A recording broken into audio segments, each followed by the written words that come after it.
bahari yetu. Mungu wetu ibariki Kenya. Oh, Kenya yetu.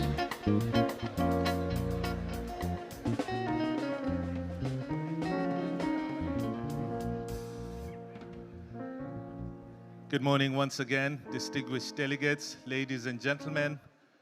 Welcome to Mombasa County. Welcome to County 001. This is the 11th Our Ocean Conference, which is taking place here in Mombasa, Kenya. And it marks the first time this major global marine sustainability summit has been hosted on African soil, gathering thousands of leaders, stakeholders under the theme, Our Ocean, Our Heritage, and Our Future. Ladies and gentlemen, we're just about to begin our summit. I'd like to encourage all those who haven't been able to find a seat.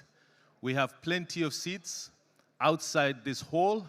There's a tent where we can view the proceedings as they go on here in this particular hall. Welcome once again, mabibi na mabwana. We say it in Kenya, habari gani mzuri sana. Sindio, eh?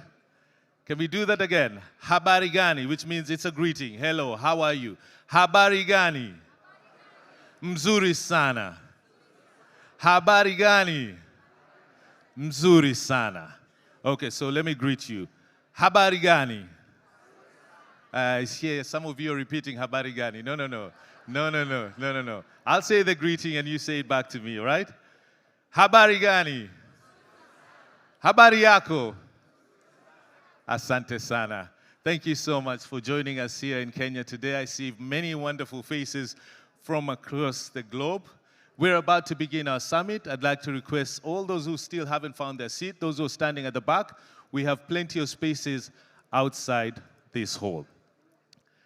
Very briefly, once His Excellency, the Deputy President, Professor Kithure Kindiki, arrives, I'd be requesting the photographers to have a minute or so to take their pictures, and then I'll request them to fall out to the back, all right?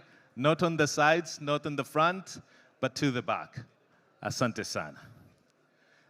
Ladies and gentlemen, the Our Ocean Conference is a premier international platform that unites governments, the private sector, scientists, civil society, and youth to tackle critical challenges facing the marine environment. And since its inception in 2014, this conference has mobilized over 2,900 commitments and billions of dollars in pledges to protect marine ecosystems. Having said that, ladies and gentlemen, I think it is only in order that we recognize one wonderful gentleman who's behind the Our Ocean Conference.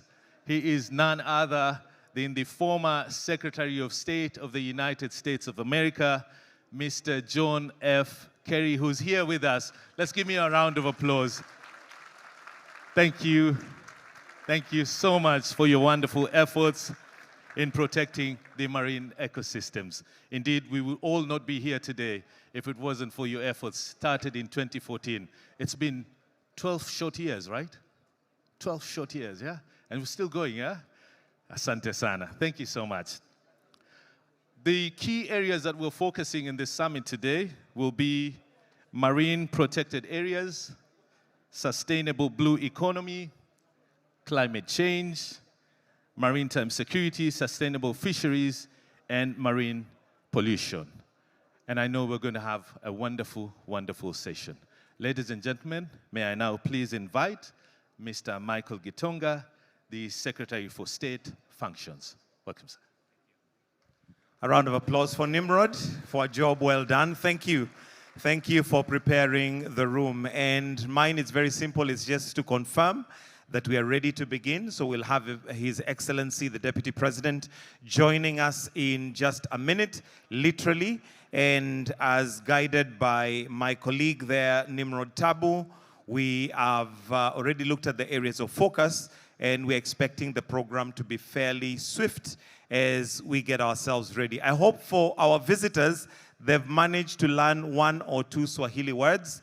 So if time allows, we might just teach you as we go along. But for now, I will request that we just get ourselves ready. I'm just waiting for the signal so that we be upstanding as we wait for His Excellency, the Deputy President, which will be happening in just a minute or so. And with that, we are ready to begin. Let's have the air conditioning at its peak. I think we are quite a number of nostrils in here. Therefore, we need as much fresh air as we can. So that's our program for today, and we're looking forward to a wonderful, wonderful opening ceremony. If we have DJ with some entertainment, let's have some background music as we now wait for His Excellency to walk in anytime now.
Let us all be upstanding.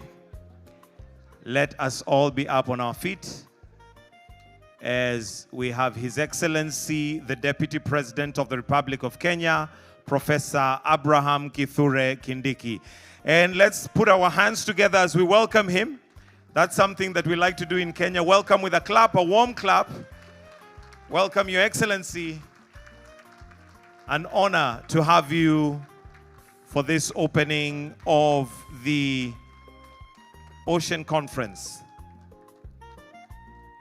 I'll request that we remain standing. We'll start with the two anthems, starting with the Kenyan National Anthem, followed by the East African Anthem. The anthems.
May we kindly take our seats.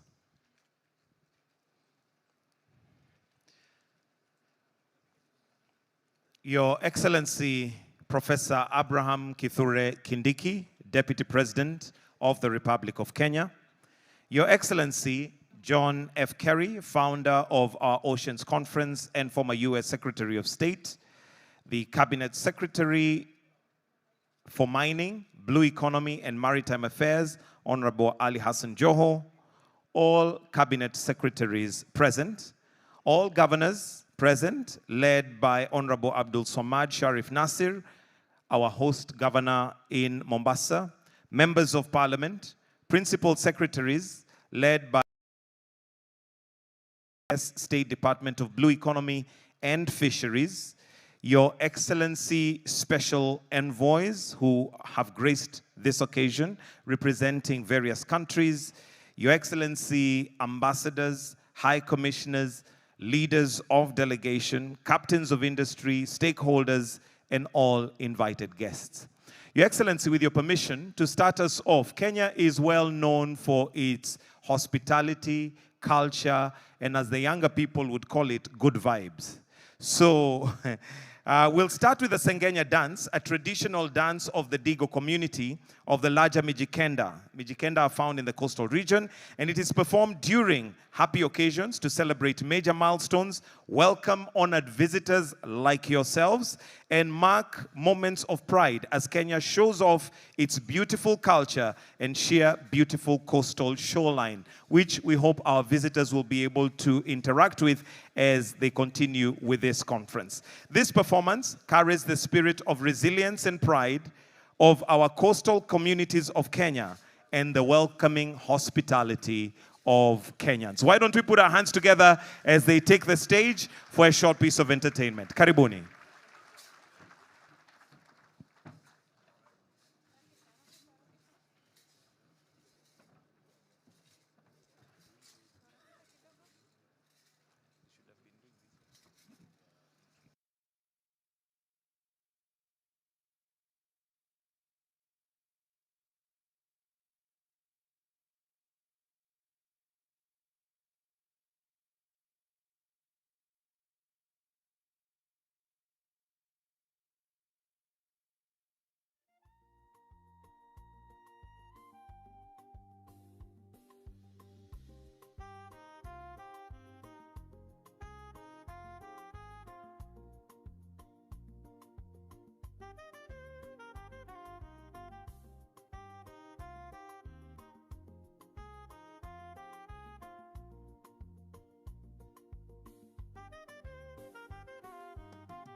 Wonderful round of applause for our dancers. Your Excellency, the Deputy President, I noticed that John Kerry couldn't keep still. For a minute, I thought he was going to jump on stage. He seems to be getting into the good vibes of Kenya. Wonderful. Another round of applause for our wonderful team there. Thank you so much. Your Excellency, sir, with your permission, allow me to now invite Madam Betsy Modhoni Njagi, the PS State Department for Blue Economy and Fisheries, to just make some very brief welcoming remarks. I request that we encourage her with a clap as she comes to take her position. Welcome, Madam Betsy, for your remarks.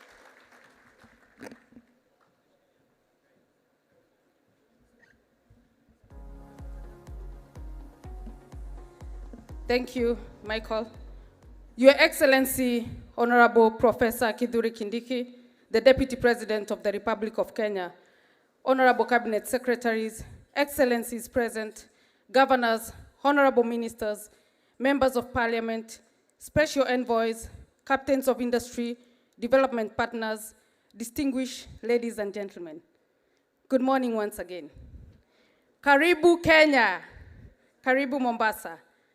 It's my great honor and privilege to welcome you to the 11th Our Ocean Conference, hosted here in the beautiful coastal city of Mombasa.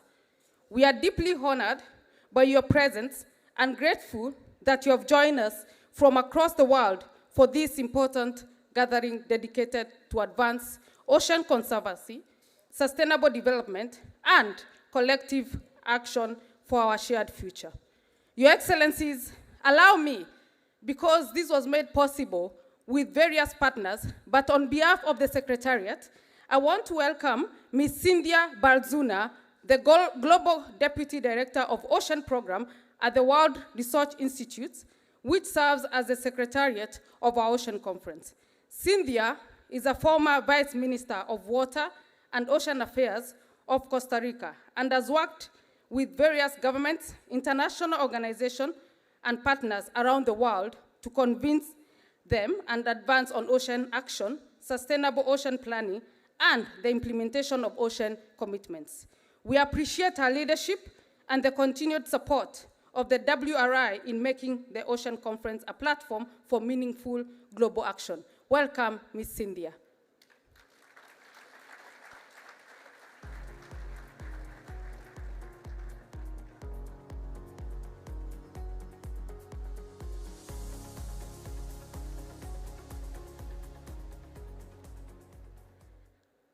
Waheshimiwa wageni na washiriki wote, hamjambo. Excellencies, honorable ministers, distinguished delegates, partners, and colleagues, good morning and thank you for being here.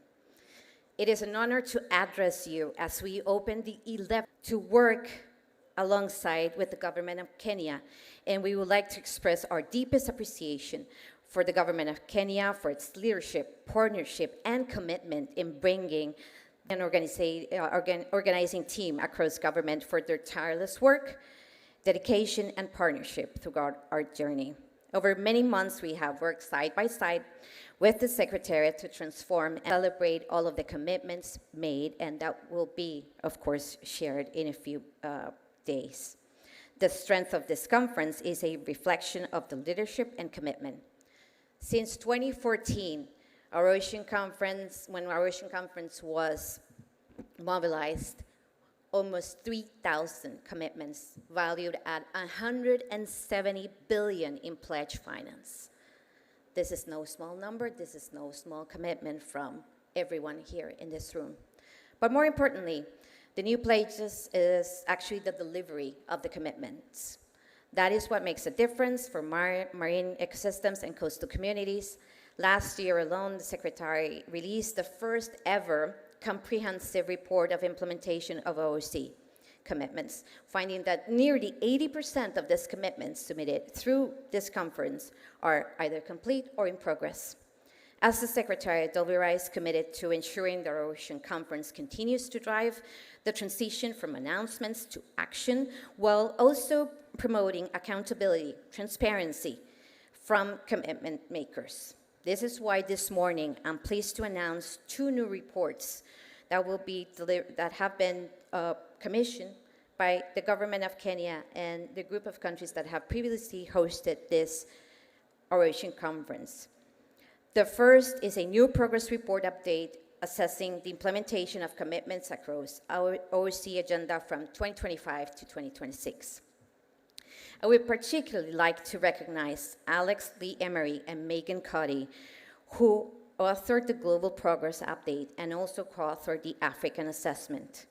I would also like to recognize the Africa Report co-authors, Arthur Tuda, David Awura, George Waniki, Jacqueline Uku, and Rebecca Shirley.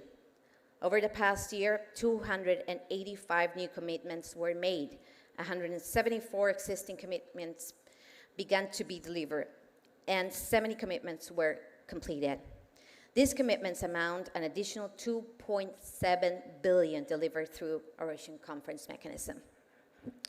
In a time of increasingly contained funding, geopolitical instability, and diverse challenges demanding the attention of governments, the Ocean Conference continues to deliver and has shown the governments, civil society, and funders that this prioritizing has turned commitments into action. I am also pleased to announce that our first report focuses on a specific, this is the first time we do a specific geography, a regional assessment for Africa. Over the last year, the Secretariat team has worked with local research partners to review a self-reported data, undertaking surveys and interviews with organizations around the world to understand the landscape of voluntary commitments made by Africa. So I'm proud to say that the assessment shows 12% have made by African governments or organizations or implemented in Africa. Those commitments include 14.3 billion in pledged finance across the OSCE action areas. 40% of those commitments are complete, 38% are in progress, so only 22 standing, but closely reflecting progress being made. These commitments also reflect Africa's most critical ocean priorities, with commitments related to IUU fishing and the sustainable blue economy topping the list.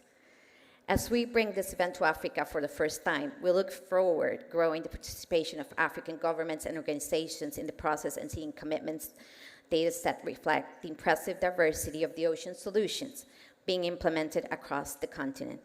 This is a key moment to shine a spotlight on the expertise, innovation, action, and ambitious commitments being made by African government and organizations.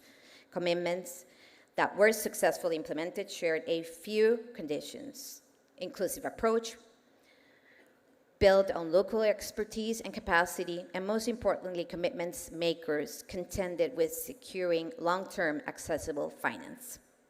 Many commitments undertaken by African organizations rely on short-term project-based finance, resulting in a patchwork of impacts on the ground rather than systemic, meaningful change for the ocean ecosystem and coastal communities. These findings, along with the wealth of other areas, other data shared in this report, provide a solid foundation and a key lessons learned to support effective, meaningful, and timely implementation of future commitments made by Africa.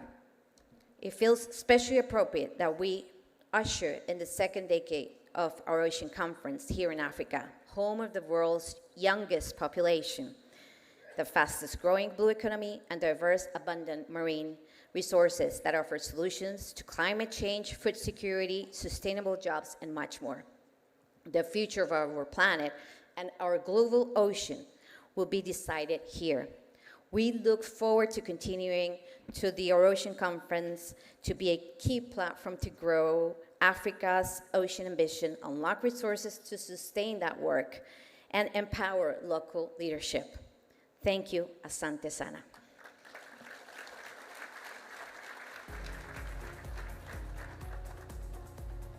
Thank you, Ms. Cynthia. Your Excellencies, today we are also honored to have our ocean advocate, ocean ambassador, and Hollywood actress, Ms. Kate Walsh. Through her passionate advocacy for ocean conservation and sustainable fisheries, Kate has helped bring global attention to the critical importance of protecting our oceans and supporting the communities whose livelihoods depend on them. We are grateful for her to participate and support this important gathering. Ms. Kate Walsh, kindly, with your indulgence, kindly come and say a word to the people of Kenya.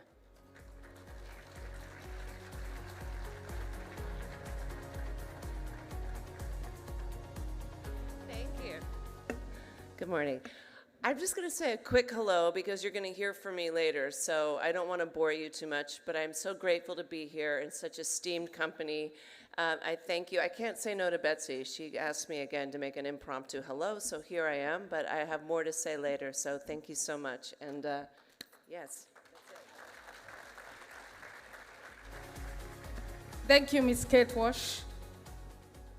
On behalf of the Kenyan government and the people of Kenya, I sincerely want to thank each one of you for taking time to be with us.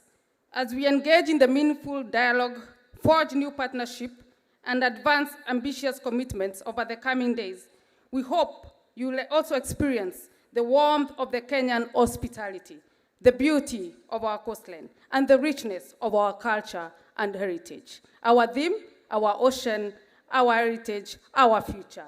We wish you productive deliberations, successful outcomes, and a memorable stay in Kenya.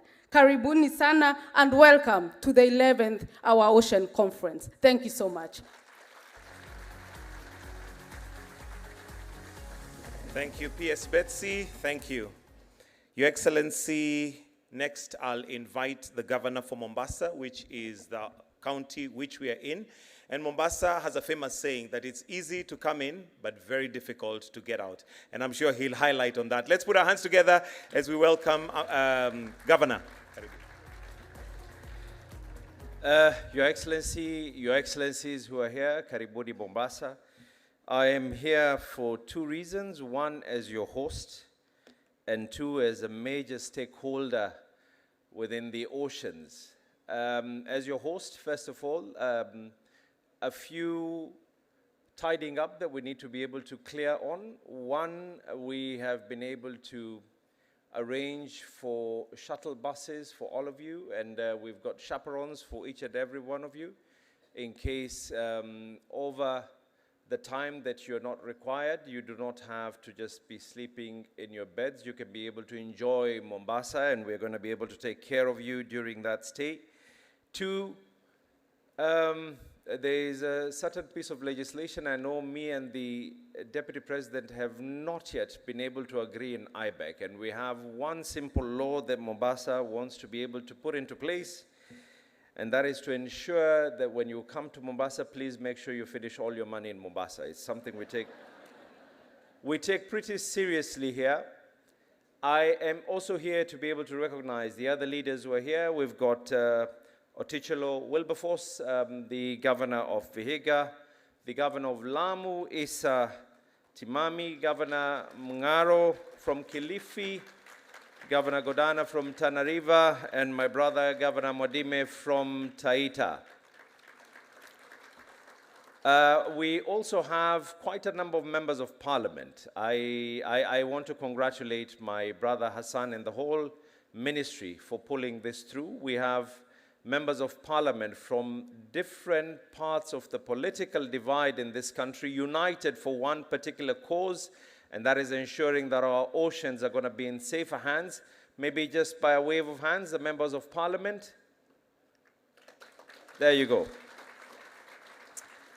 And I want to personally, this is a personal recognition, I want to recognize the presence of our mother, Mama Ida Odinga, who is here, a special mother to a number of us.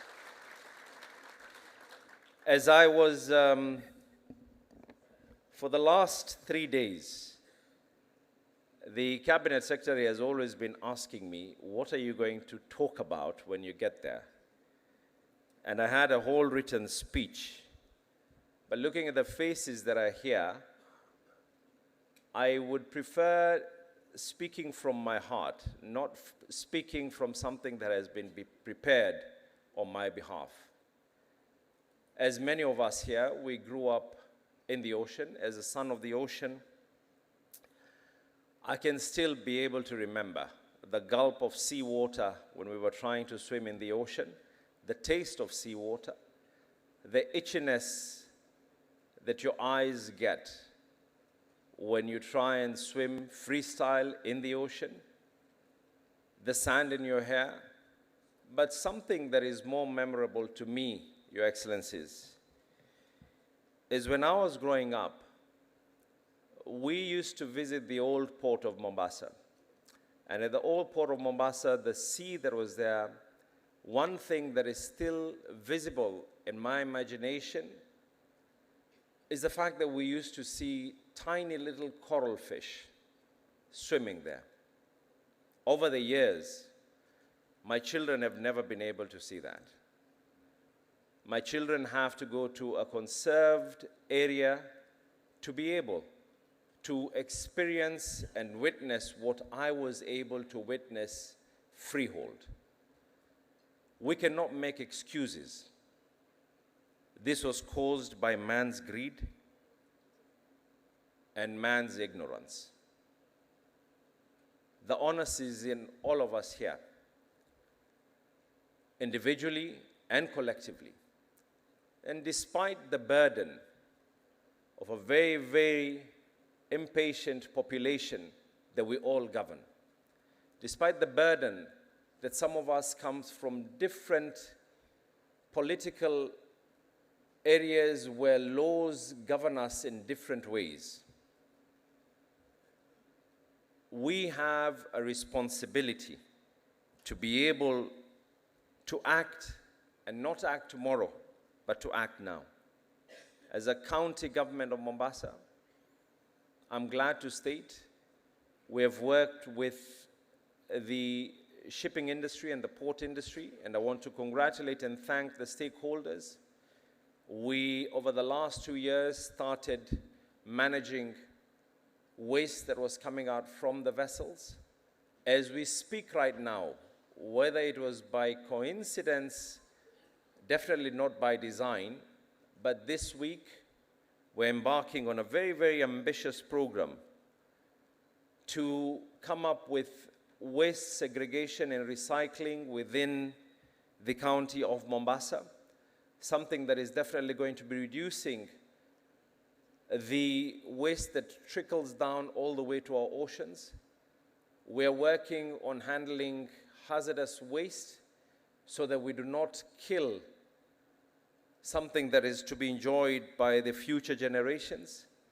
We're currently working on financing our beach management units and our fisher folk so that they can be able to do further and way more. I want to give a special thank you to His Excellency the President, who on his recent trip to Mombasa did make a pledge that we're following up on, and his team have been able to be accommodative on a $3 million investment in Mombasa to handle the sewer treatment that are going to be installed very soon. Now, we are all intertwined. Mombasa is proof that we are actually all intertwined. The reason why a number of you feel welcome when you come to Mombasa is because of the culture of who we are. We have a hint of the presence of each and every one of you. From ancient times when the dhows used to be able to come in from India, from China, from Oman, and from all other parts of the world, we have our presence felt in your countries as your presence is felt right here. And we need to be able to work so that our children might not necessarily see the coral fish that we saw. But I hope that our grandchildren and our great-grandchildren will be able to experience what a number of us were able to experience. And with those very many words, I hope that this conversation is going to be positive. We are here to be able to support you. And in the words of many Kenyans,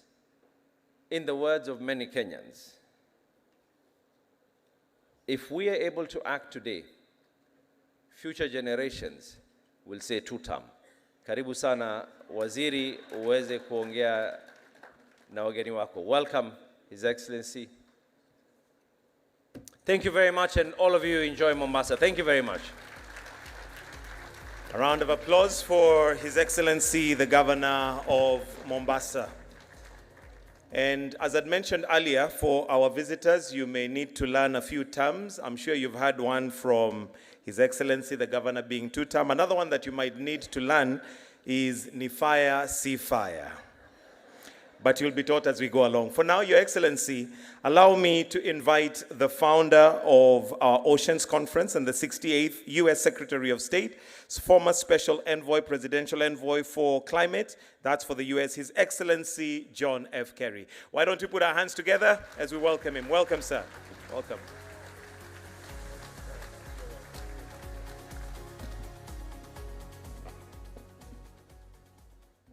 Good morning, everybody, and thank you very, very much for a generous welcome. Delighted to be here, Mr. Deputy President. We're delighted that you were able to make it, and we understand that the President is at the G7, where he's conducting important business, so we appreciate that very much. Distinguished friends, Cabinet Secretary Joho, Governor Nasser, I'm a child like you of the ocean. About. And I particularly want to thank the World Resources Institute and Cynthia Barzuna, who you heard from a moment ago, who's been doing or not doing. And I think it's important. Now, I want you to know I'm scared stiff because somehow in the process of these last few years, I turned 80, and I don't know how that happened. I have no clue. I don't know how it happened, but what I'm doing now is not only trying to save the ocean, I'm trying to prove to people that 80 is the new 55. So stay with me, okay? I want to thank the government of Kenya profoundly on African soil, as you heard earlier. And it's not because Kenya is arriving late to this challenge, as you'll hear in a moment. 14 years ago, when we launched the Our Ocean Conference with President Obama and I was Secretary of State,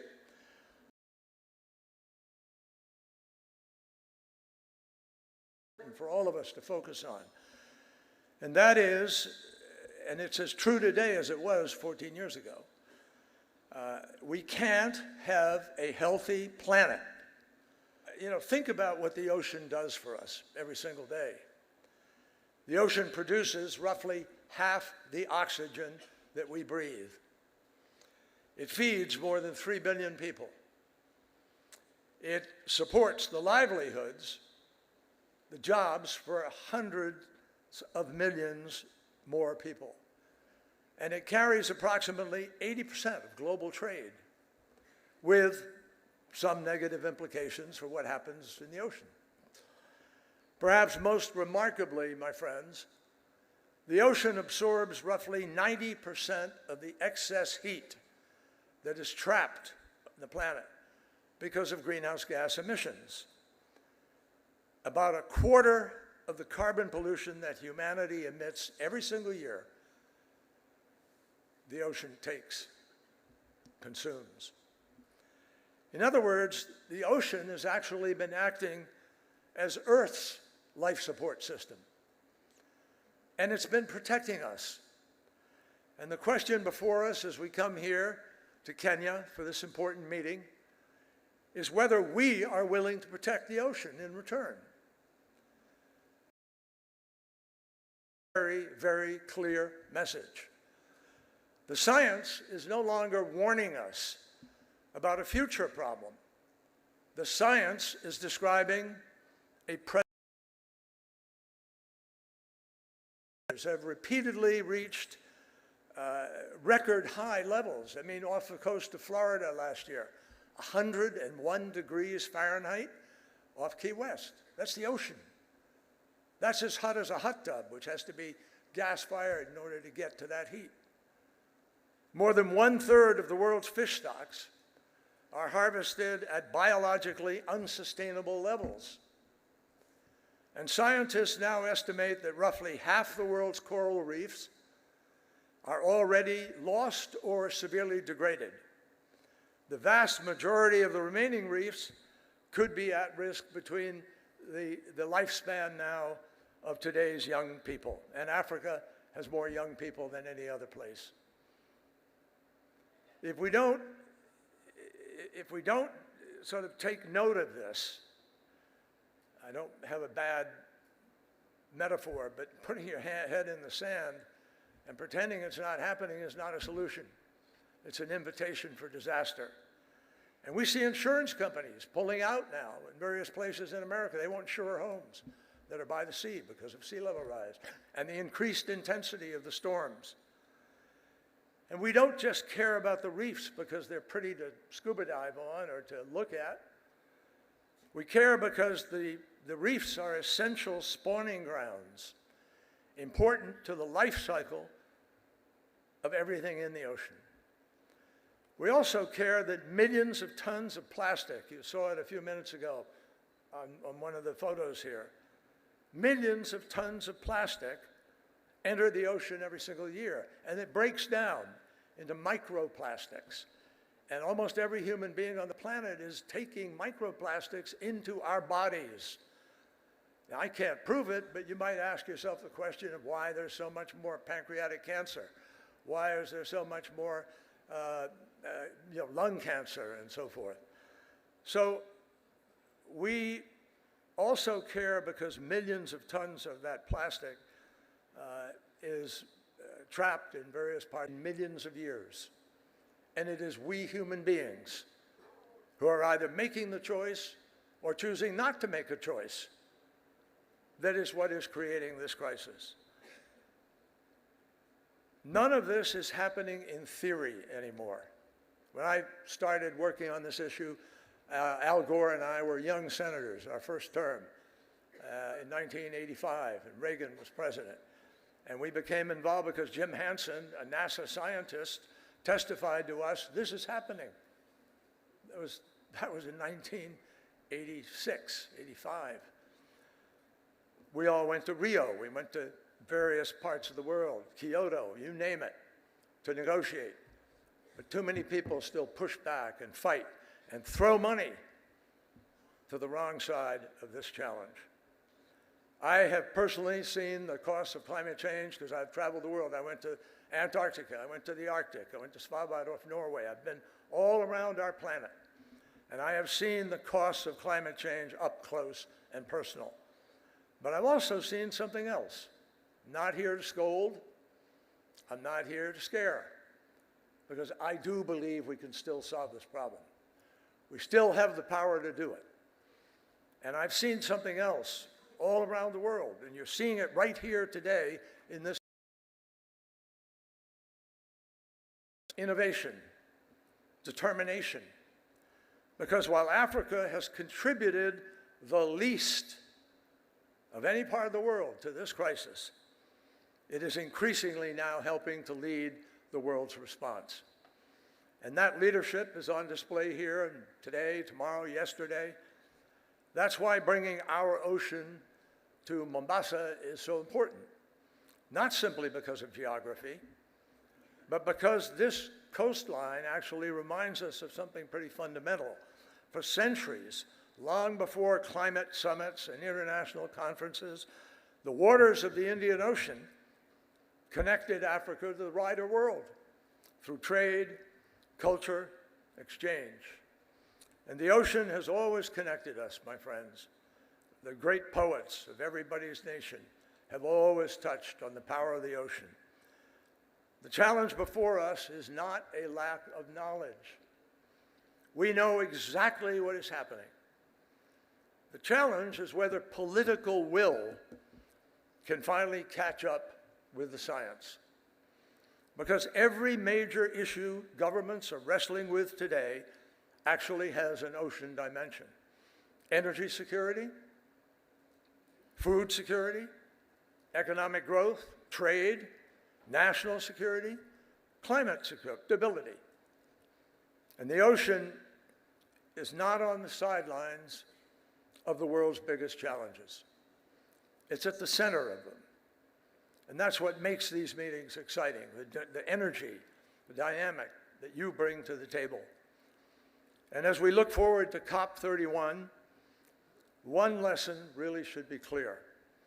The ocean can no longer be an afterthought in climate policy, and it has been. For decades, it has quietly absorbed our heat and our carbon. And I had the privilege of leading our negotiating team in Paris, in Glasgow, in Sharm el-Sheikh, and finally in Dubai. And we made the most bold statement of all in Dubai. We must transition away from fossil fuel so as to achieve the other things we need to achieve. That choice, my friends, must be reflected in the choices we offer our people, no matter what country you come from. The ocean can no longer be an afterthought. Now it must become central to our climate solutions. And that includes protecting and restoring blue carbon ecosystems, such as mangroves, seagrasses, coastal wetlands. These ecosystems can store several times more carbon per hectare than many terrestrial forests, while also protecting coastlines, sustaining fisheries, and strengthening local economies. So here's what I think the challenge is as you meet today and tomorrow and try to, by the way, as you lay out very specific things that each of you have chosen to do with real money on the table and real effort. First, we must make 30 by 30 real. Protecting 30% of the world's ocean by 2030 is not a slogan. It requires new marine protected areas, and the resources necessary to enforce them. It doesn't do any good just to stand up and say, well, we're creating a marine protected area here, but you don't protect it. In too many parts of the world, right now we're at about 3% of the world's announced marine protected areas are actually fully protected. About 10% we have covered in some way, which is great. It's a step forward. We made progress when we set aside the Ross Sea, and now we're working on the next steps. Thirdly, we must bring the High Seas Treaty from promise to practice. And the agreement represents one of the most important advances in ocean governance in a generation. Now governments must ratify it, and about 90 have, so it's in effect, but everybody needs to join in implementing it.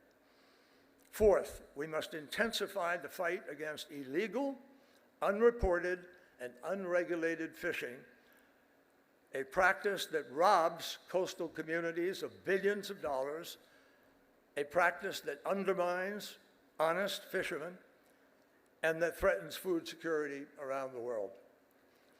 So finally, my friends, we must dramatically increase investment in resilience, adaptation, and blue carbon ecosystems.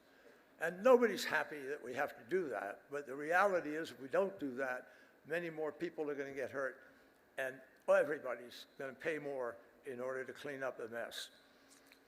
Everything I just laid out is not an environmental goal. It's an economic goal. It's a security goal. It's a development goal. And yes, it's a climate goal. But when we launched this conference in 2014, we wanted more than speeches. We wanted people to come to the table with an announcement of specifically what they will do and when and how much it will cost.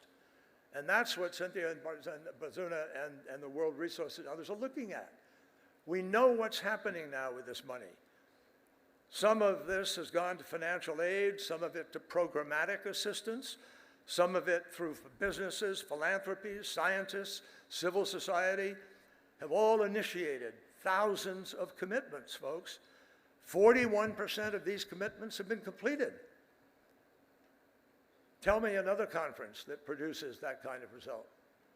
41% are in progress, and only 18% are yet to commence. What's important is that we are tracking, the Secretariat is watching, helping, not punitively, but trying to reach out and help you be able to reach the goal and achieve what we want to achieve. So no one came to Mombasa to take a victory lap. The ocean continues to absorb roughly 90% of the excess heat that is generated by global climate change. It continues to feed more than 3 billion people. It continues to carry approximately 80% of all the trade, as I said. The question is whether we humans who present the problems that it faces, are going to do the things that we need to do to win this challenge. So let this conference be remembered, not simply as the first Our Ocean Conference held in Africa. Let it be remembered as the conference that moved the world from commitments to implementation. The measure of our success is not going to be in speeches. It'll be in the reefs that we save. It'll be in the fisheries that we restore. It'll be in the mangroves that we protect or plant, the marine protected areas we establish and enforce, and the future we leave to the next generation. The ocean has been humanity's silent ally for generations. The time has come for humanity to become the ocean's ally, and strangely enough, in our own interest. The ocean has given humanity immeasurably more than we ever acknowledge. Now it's our turn to act on the ocean's behalf. Thank you.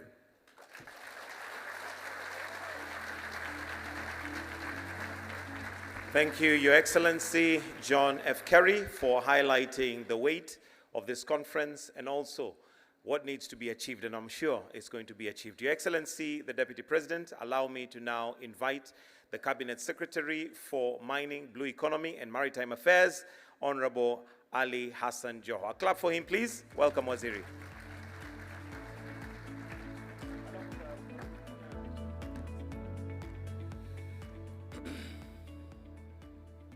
Your Excellency, Professor Kithure Kindiki, Deputy President of the Republic of Kenya, Excellencies, Honorable Ministers, Your Excellency, Governor of Mombasa, heads of delegation, representatives of international organizations, development partners, members of the diplomatic corps, private sector leaders, researchers and academia, youth delegates, distinguished guests. We in Kenya believe strongly on what our elders tell us. When an elder speaks, there's normally no debate, no argument. So by the new definition of age grouping from Secretary John Kerry, that the 80s are in the 50s, then I'm speaking to you as a teenager. Allow me, Your Excellency, to recognize my three colleagues, the Minister for Defense, Soipan Tuya, the Minister for Sports, Salim Mvurya, the Minister for East Africa Community, Beatrice School, and finally, my mother, Her Excellency, Dr. Aida Odinga. Excellencies, I take this early opportunity to welcome you all to Kenya and, sorry, Excellency. Also recognize my dear brother and colleague, Lee Kinyanjui, the Minister for Trade and Industrialization. Because there's rarely an opportunity like this, Your Excellency, allow me to breach protocol for 1 minute so that I can donate some of my time to my brother Lee to come and position Kenya on how we connect the ocean with trade, industrialization, and economic activities. Lee.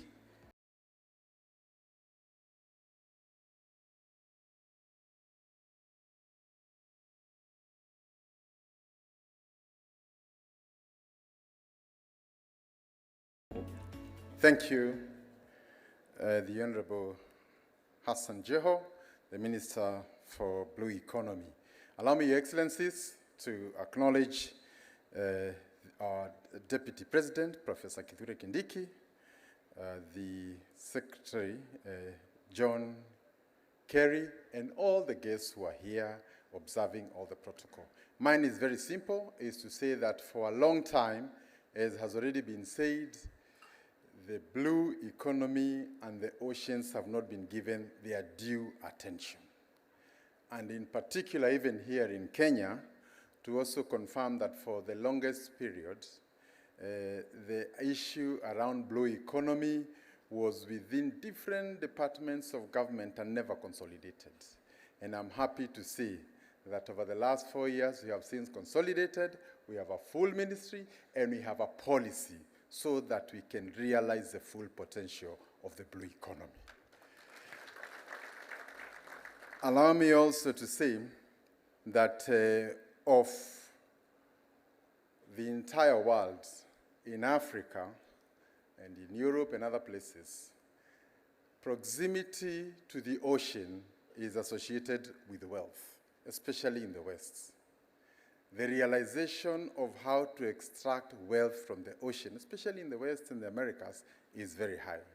However, in our continent, being next to the sea or the ocean is not an automatic ticket to wealth extraction. So again, as a continent, and also here in Kenya, we believe that there lies a huge opportunity for us to come together and put the oceans where they belong. And for that matter, allow me just to outline two issues. One is that Kenya has a 600-kilometer coastline. Within this coastline, there is fishing, there is logistics, there's everything. And within our plan for joining the entire continent in the Africa Free Trade Area, one of our biggest challenges is that it takes between 45 to 60 days to move a container from Mombasa to Ghana, whereas it will take 5 to 6 days to move it to the Middle East. So the area around transshipment and reducing cargo time and the cost of freight is going to be a major issue. And I'm happy to note Kenya, especially through our Lamu port, is keen to play this role. And we are therefore inviting the blue economy community into seeing how we can be able to work around this. Lastly, allow me to say that we are aware that, again, in the oceans are many hotels in terms of the cruise ships that we have there, the cargo, and this is a major employer across the world. Again, here for Kenya, I want to encourage our shipping companies that if you want the best tech, if you want the people in hospitality, if you want the people in any area you want to think of, we have institutions that have been aligned to ensure that we provide manpower for the ocean and the economy around that. And I think this is an area we want to work closely to build and bridge the gap that is there. Again, on last one, for Lamu, we have been in discussions with some of the shipbuilding companies, and we want to say that our deep sea port in Lamu is a huge opportunity waiting to be explored. It is deep enough for all the big ship builders that want to come, noting that across Africa, we have not been able to exploit that part. And I believe that part of those of you who are here, the companies that are here to look for opportunities, the shipping lines and everybody, this will be an opportunity for us to come together. Once again, I want to say my big thank you and welcome you to Kenya and Mombasa. Thank you.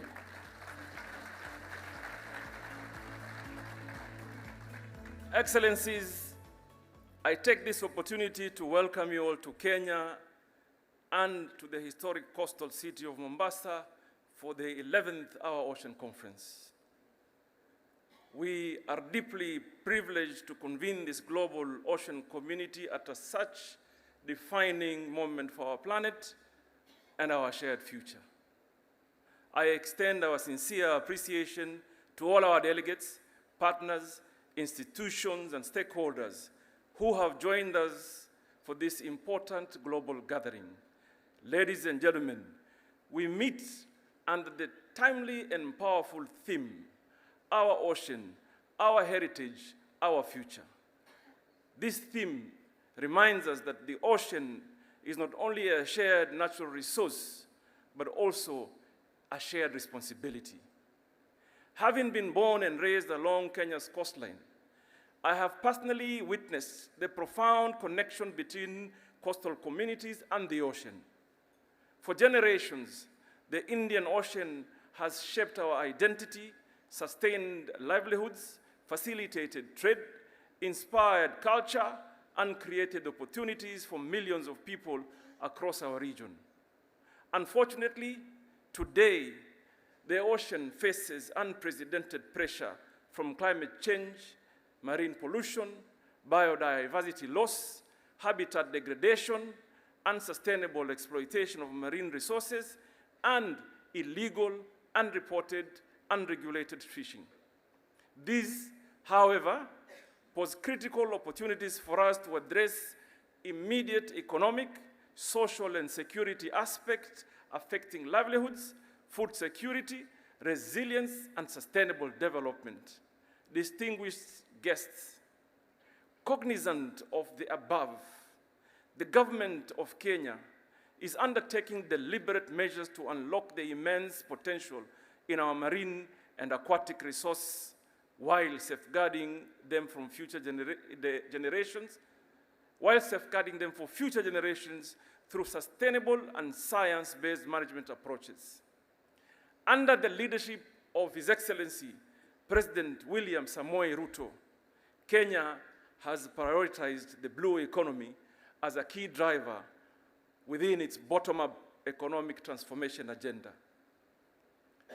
Ladies and gentlemen, as we gather here in Mombasa over the coming days, let this conference serve not only as a platform for dialogue, but also as a catalyst for measurable action and meaningful partnerships. The world expects bold leadership, practical solutions, and credible commitments that can accelerate the ocean action. I therefore wish to make a clarion call to all of us to accelerate implementation of the existing ocean commitments, establish a global blue economy investment facility for developing countries, blended finance mechanisms, increase investment and climate finance for ocean-based adaptation projects, accelerate implementation of the High Seas Biodiversity Agreement, strengthen regional fisheries management and action against IUU fishing. Additionally, we need to create an enabling investment environment for launching the Blue Bond and other resource mobilization strategies for the ocean investment. Kenya stands ready to work with all partners in advancing shared vision for healthy oceans, resilient communities, and sustainable prosperity.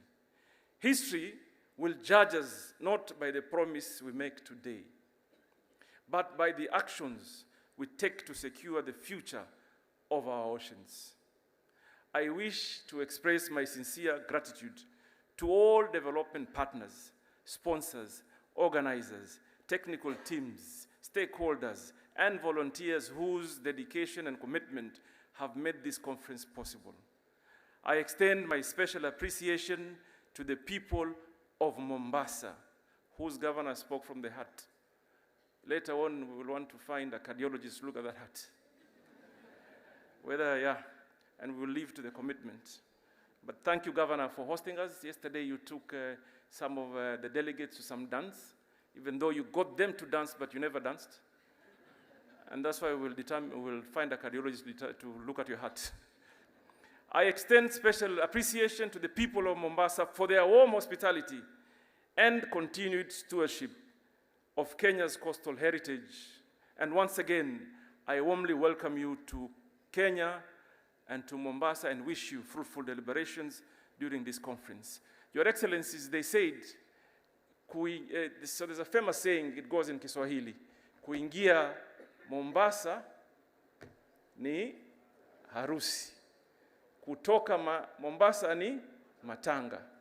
And because, Your Excellency, you are a professor of law and a master in the British language, you will translate that for us when you come. because it's very difficult for me to happily translate a funeral situation. So you will do it better than all of us. Allow me now to request that we be upstanding as we welcome His Excellency Professor Kithure.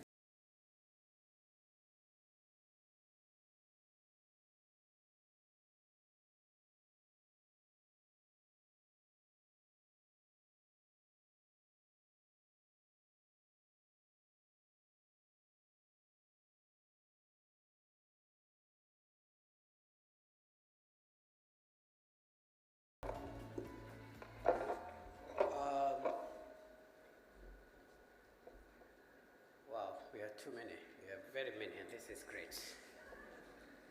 That shows how important what we discuss here this morning is. Excellencies, heads of delegations, Secretary Kerry, the founder of our Ocean Conference, and all the senior leaders from governments, private sector, civil society, ladies and gentlemen, colleagues and friends. This morning I stand here on behalf of the President and our host, for those who are coming from outside this country. President William Ruto would have wanted to be here in person for this session, but is unable to do so because of scheduling constraints, but will be joining us before we leave this conference. So perhaps as we go towards closure tomorrow, he will be here physically, not just to interact with us, but also to be able to restate the commitment of this country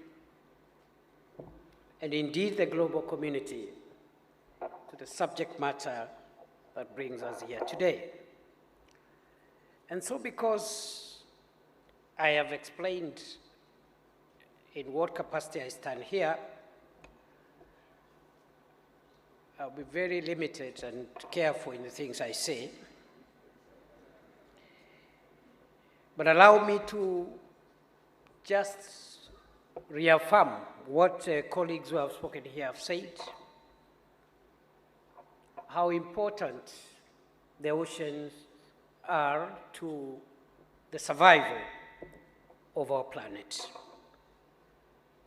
And I think we all appreciate that science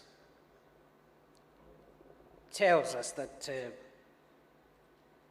the survival of our planet and the survival of humanity has a very close and permanent relationship with the health of our oceans. And therefore, for me, our gathering here is also an opportunity for us to reflect on the pressure that exists and that continues to be exerted on the oceans. And pressure that is human-made. And if it is human-made pressure, it means it can be managed, can be controlled, and the human activity that has exerted environmental pressure on our oceans can be addressed for the reversal of some of the effects that are undermining the health of our oceans. And therefore,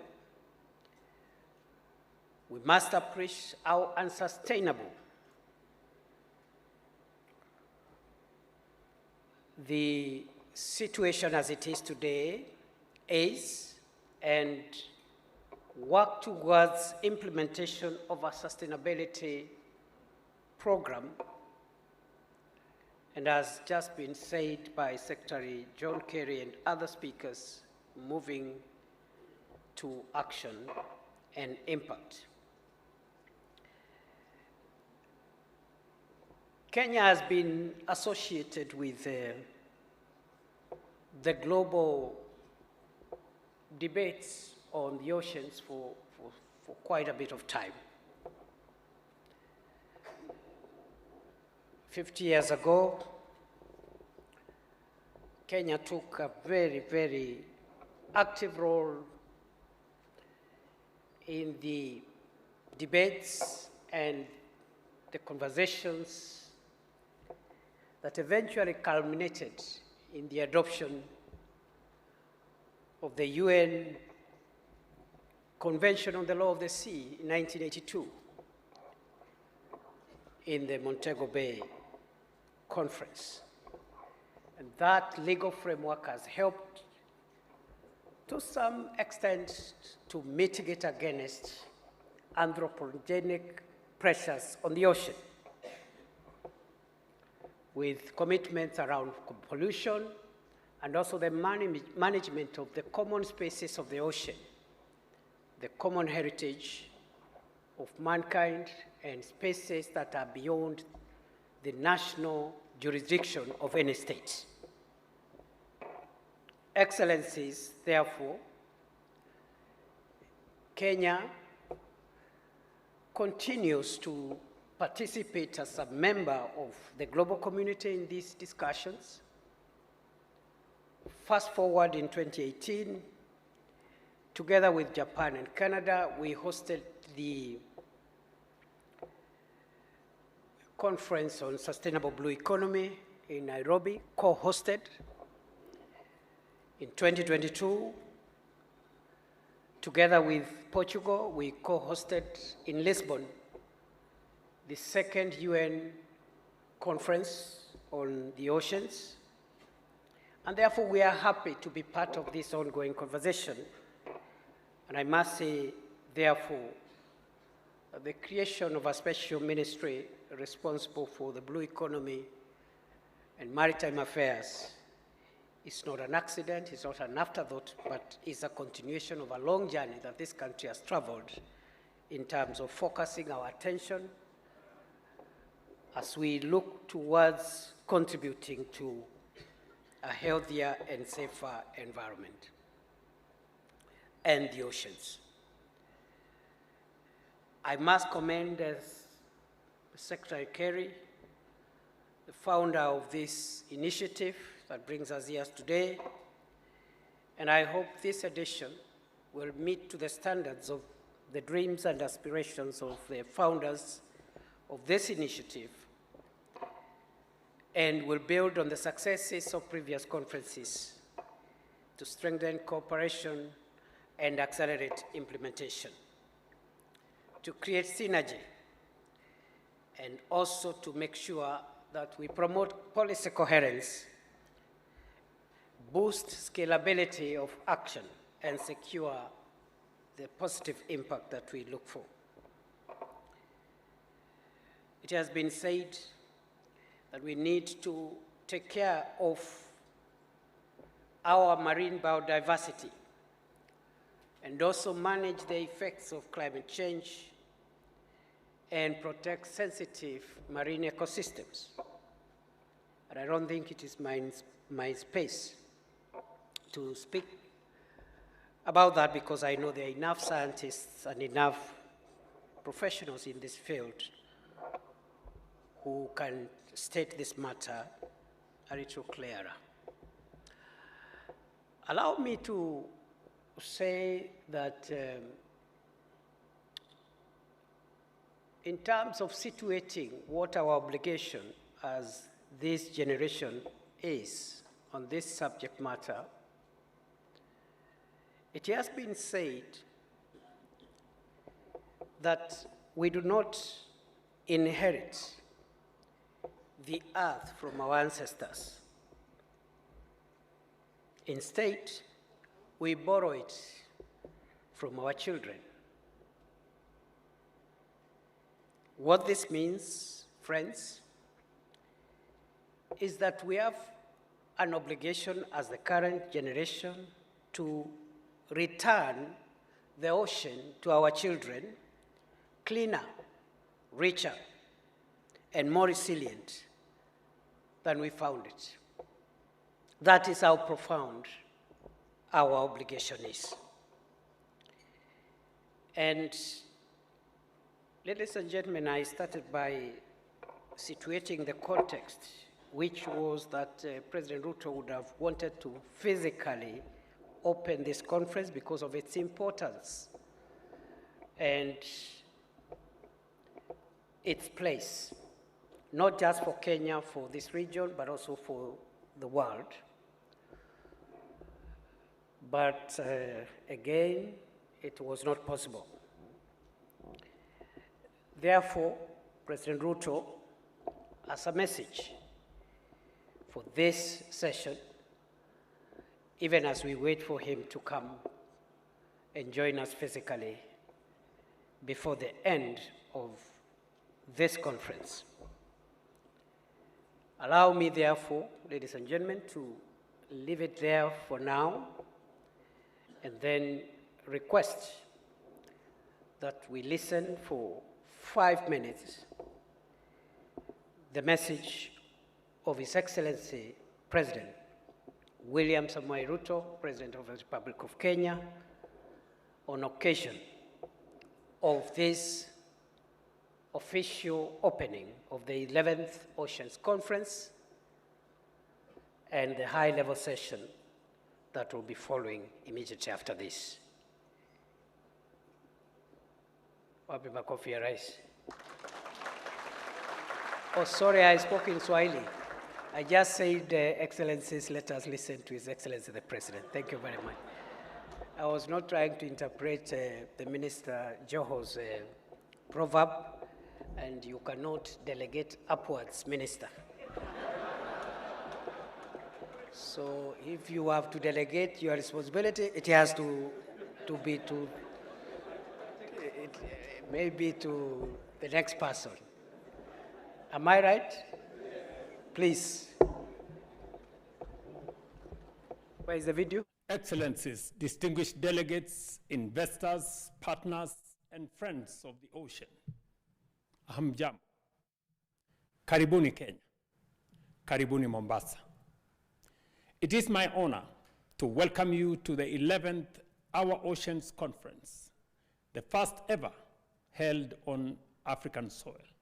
Our theme is simple yet profound. Our ocean, our heritage, our future. For Kenya, the ocean is not a distant blue line on a map. It is who we are. Picture the shores of Mombasa before dawn. A fisherman pushes his boat into the tide. A trader traces routes her grandfather once sailed. A business owner inland depends on goods arriving through the port of Mombasa. A taxi driver hundreds of kilometers away relies on fuel that lands there. Different lives, different journeys, all connected by the ocean. Their stories remind us of a simple truth. The ocean is not only the livelihood of those who live beside it, it shapes the lives of millions who may never see it. Every container lifted at the port of Mombasa supports livelihoods in Nairobi, Kisumu, Kampala, Kigali, and beyond. As the gateway to landlocked nations across Eastern Central Africa, it connects millions of people to trade, opportunity, and growth. Our ocean powers industries, feeds families, protects our shores, and helps safeguard the planet. This is our shared inheritance. Yet today, that inheritance is under strain from warming seas, plastic pollution, illegal fishing, and the silent disappearance of life beneath the waves. Kenya is already at work. We are restoring mangroves, cleaning our waters, reforming fisheries, and strengthening ocean governance. We are opening the door to blue finance, science and innovation, so that conservation creates opportunity. To our partners, I have 3 requests.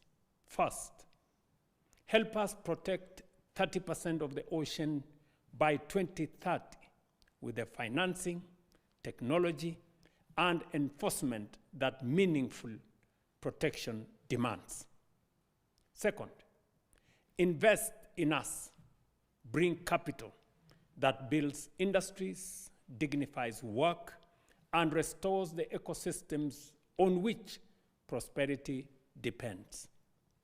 Third, stand with us against illegal, unreported, and unregulated fishing, the theft that robs coastal communities, undermines legitimate enterprise, and threatens maritime security. We must also be honest about financing. The ocean cannot be protected on promises alone. Africa cannot be asked to shoulder the greatest burden of protecting what sustains the entire world. There is no better place for this gathering than Mombasa, a city that has connected peoples, cultures, and commerce across the Indian Ocean for more than 1,000 years. So let this conference inspire more than dialogue. Let it deliver new partnerships, new investment, real protection, and measurable action. When future generations ask what we did at this moment, let us be able to say we chose action over delay, partnership over division, and stewardship over neglect. The measure of our success will not be in what we say this week. It will be what we build together after we leave. Let us seize this moment. Asante sana. Karibu Kenya. Karibu Mombasa.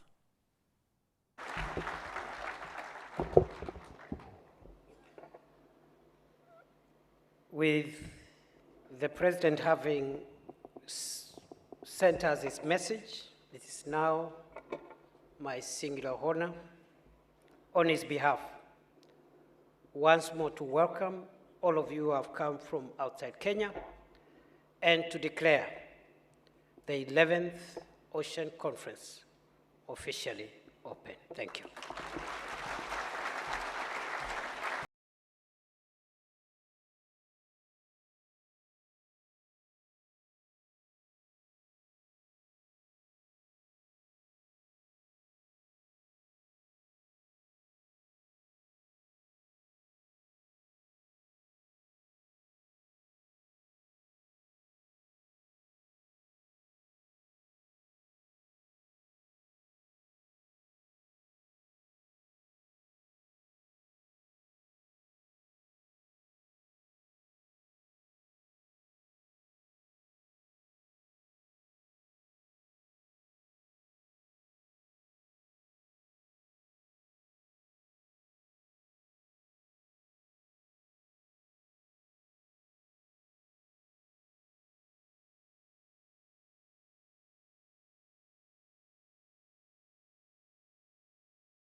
Mr.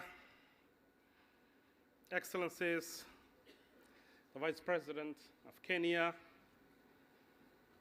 cabinet ministers, heads of governments, envoys, scientists, and the larger public, and delegates that have gathered here today, greetings to you all. And it's a tremendous honor to be in this historic moment at this historic city of Mombasa, somewhat very familiar to where I come from, now the capital city of Somalia, Mogadishu. I also must begin by recognizing the leadership role of the President of Kenya, not only during this conference, but also the African Climate Summit, the Blue Economy, and many others that were held in this country, championing for better environment, climate, and ocean management in today's era in the African continent. Indeed, we are all delighted to have the great and young Kerry, Senator Kerry, with us, who is the inspiration for many generations to come when it comes to saving our planet, particularly attending to our oceans and seas. It's an honor to be in your presence, sir. I will not claim to be a teenager like my friend did. I wish I could, though. Excellencies, Africa is no longer a spectator in the ocean affairs. We're here to lead, to innovate, and to shape the solutions for a shared blue future that is sustainable and healthy. Indeed, the thematic areas that this conference will address today are all very relevant and timely. The regulation of illegal fishing, the preservation of the seas, the restoration of the coral reefs and mangroves, and the very biodiversity of our oceans is indeed intrinsically and instrumentally linked to our very survival as species and the planet. I have the honor to speak on behalf of the Federal Republic of Somalia, a nation shaped by its seas and oceans. For Somalia, the ocean is not simply a resource. It is our history, our identity, our livelihood, and our future. With more than 3,300 plus kilometers of coastline, the largest in continental Africa, we surely have a role to play in improving the health of the oceans. Somalia stands at the heart of the West Indian Ocean ecosystem. The Somali Current supports one of the most productive marine environments in the region, rich in fisheries, biodiversity, coral reefs, and mangroves. Our exclusive economic zone covers more than 830,000 kilometers and has the potential to sustainably produce between 600,000 to 800,000 metric tons of fish, seafood, tuna, and other fish products produced and processed at faraway places. So there is a potential to be part of the solution. For centuries, Somali sailors and merchants, just like those in the Sahel coast and Mombasa, connected the paths of Sayla, the ports of Sayla, Berbera, Mogadishu, Marka, and Barawe, and Kismayo to the Arabian Gulf, Persia, India, and all the way to China and beyond. Long before globalization became a modern concept, the Indian Ocean connected our people to the wider world. The challenge before us in Somalia, despite that history and potential, there is an immense promise. This immense promise remains under threat. Illegal, unreported, and unregulated fishing continues to deplete fish stocks, damage marine diversity, and undermine the livelihoods of coastal communities. Climate change is warming our oceans, degrading marine ecosystems, and threatening vulnerable coastal populations. The reoccurrence of drought certainly is man-made, as has been explained here, and it can be also averted through sustainable management processes. aspects of the sea have been detrimental to our economy. These challenges do not stop at national borders. That's why our Oceans Conference matters here in the African continent. The health of Somalia's seas is inseparable from the health of the Western Indian Ocean. And therefore, collective action is what can help not only Somalia and Africa, but also the whole world. Therefore, for Somalia, this conference is more than a gathering. It's a platform for action, accountability, and cooperation.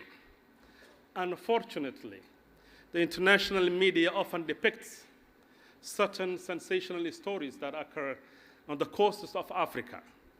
And sometimes even Hollywood might dramatize that in the production of movies. But other than the scientists and dedicated people, the global media does not pay much attention to the disasters that are unfolding in the coast of Africa through dumping of toxic materials and also the looting and the stealing of the livelihoods of the coastal communities. And that is where climate justice is very important. We take this very seriously as the current government of Somalia. We are rebuilding our marine institutions. We're strengthening marine security. We're modernizing fisheries governance because our ungovernable space become vulnerable and exposed to exploitation by illegal agents. We're investing in partnerships that can unlock immense potential of our blue economy. Our partnerships with Turkey, with the EAC, and regional and global institutions would certainly help us to demonstrate that things can be achieved through South-South cooperation. And together, we're strengthening fisheries surveillance in order to prevent illegal fishing. We're also investing in our maritime capacity, critical infrastructure. Yet we know that much more remains to be done. Never before has humanity possessed such clear understanding of the pressing issues facing our oceans, or such powerful tools to address them with the knowledge that we have today, and that comes with responsibility.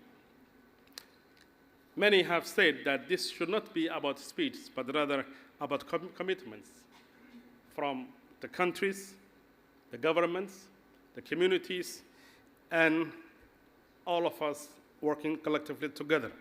Today, I'm pleased to announce that Somalia's commitments under the 11th Our Oceans Conference. So hopefully by 2030, Somalia will strengthen maritime security and domain awareness through the implementation of our maritime resource security strategy and the establishment of a national maritime coordination center. We will significantly reduce illegal, unreported, and unregulated fishing through enhanced monitoring, surveillance, and vessel tracking and enforcement.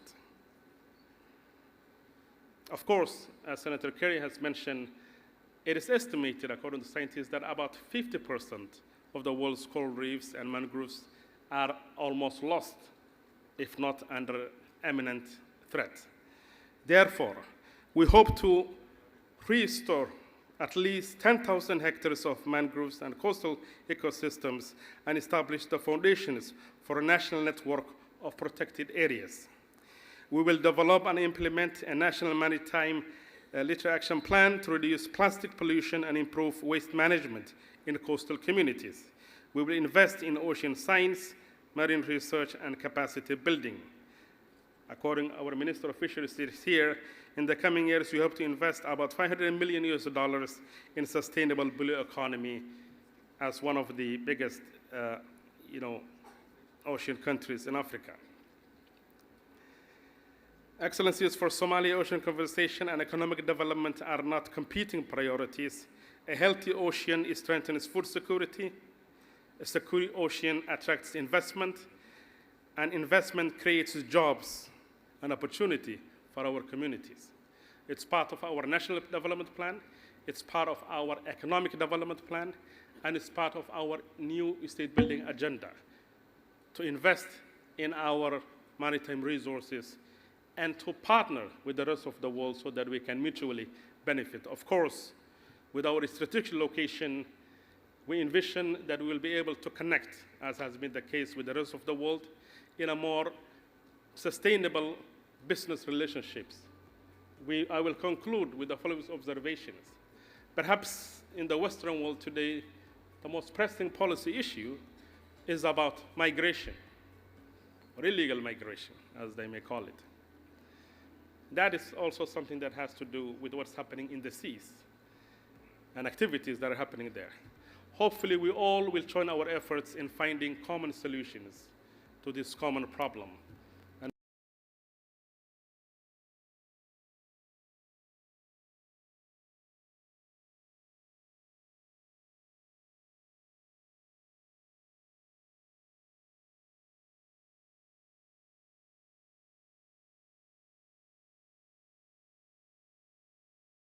Your permission, Your Excellency, allow me to invite the next speaker, but I request, I humbly ask that we restrict ourselves to 5 minutes, because the Deputy President, my boss, has to attend to some other function.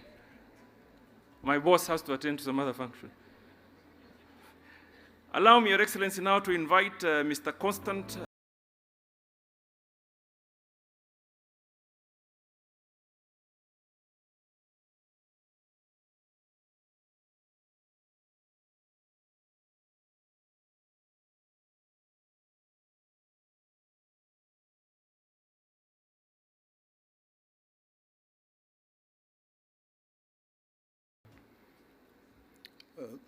Excellences, Monsieur le Président de la République du Kenya, représenté ici par Son Excellence, Monsieur le Vice-président, Mesdames et Messieurs les représentants des chefs d'État et de gouvernement,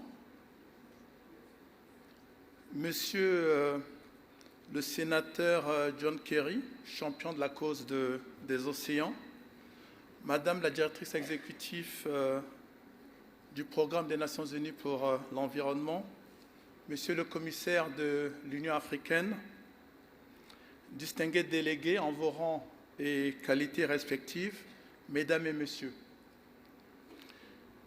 Habari Gagne, c'est avec un grand honneur que je prends la parole au nom de Son Excellence, Monsieur Denis Sassou Nguesso, Président de la République du Congo, que des contraintes de calendrier ont empêché de prendre part personnellement à cette importante conférence. Permettez-moi avant tout d'exprimer ma profonde gratitude à Son Excellence, M. William Samoei Ruto, Président de la République du Kenya, ainsi qu'au gouvernement et au peuple kényan pour l'accueil fraternel réservé à ma délégation depuis son arrivée dans ce beau pays. Excellences, Mesdames et Messieurs, pour la 11e année consécutive, nous voici réunis autour d'une même conviction, la santé des océans, qui conditionne l'équilibre climatique, la sécurité alimentaire, la biodiversité et la prospérité durable de nos nations. Le changement climatique, la perte accélérée de la biodiversité, la pollution marine, la pêche illicite, ainsi que les inégalités croissantes figurent parmi les défis majeurs auxquels la communauté internationale doit répondre avec lucidité, constance et détermination. Face à l'ampleur de ces menaces, nous devons privilégier des solutions intégrées, fondées sur la coopération, la science, la solidarité financière et la responsabilité partagée. C'est dans cet esprit que la République du Congo inscrit son action maritime dans une approche cohérente articulant protection du littoral, conservation de la biodiversité, lutte contre les activités illicites, gouvernance régionale et financement durable. Excellences, Mesdames et Messieurs, la République du Congo agit pour protéger son littoral face à l'érosion, à l'urbanisation non maîtrisée et aux pressions exercées sur les écosystèmes côtiers. Cette action repose notamment sur la création d'aires maritimes protégées et sur la mise en œuvre d'un plan d'action en faveur des mangroves, interministériel d'action en mer et dans les eaux continentales. Placée sous l'autorité du Premier ministre, cette instance assure la coordination des institutions nationales compétentes afin de protéger. Ces efforts nationaux requièrent l'appui constant des partenaires bilatéraux et multilatéraux. La protection de l'écosystème marin, la restauration du littoral et la prévention des pollutions exigent en effet des moyens techniques, humains et financiers à la hauteur des enjeux. C'est pourquoi mon pays envisage la création d'un institut de recherche océanographique appelé à renforcer la connaissance du milieu marin, à éclairer la décision publique et à accompagner des politiques de conservation. Sur le plan régional, le Congo participe aux côtés des autres États de la sous-région à la lutte contre la piraterie maritime et la pêche illicite dans le golfe de Guinée. Code de conduite adopté en 2013. Dans le prolongement de cette dynamique, les pays d'Afrique centrale ont mis en place le Fonds bleu pour le bassin du Congo, instrument financier destiné à soutenir la gestion durable des écosystèmes, la résilience climatique, la préservation de la biodiversité et la promotion d'une économie bleue et verte. Je saisis cette occasion pour renouveler l'appel de la République du Congo à la mobilisation des ressources nécessaires à l'opérationnalisation effective de ce fonds, outil indispensable à la préservation du bassin du Congo, deuxième poumon écologique de la planète. Pour conclure, nous demeurons convaincus que les océans ne se porteront mieux que si nous faisons prévaloir l'esprit de coopération sur la fragmentation des efforts, la solidarité sur l'indifférence et l'action concrète sur les déclarations d'intention. La République du Congo formule donc le vœu que les travaux de cette 11e conférence de Mombasa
face on the timer to be sure I do not exceed the 5 minutes.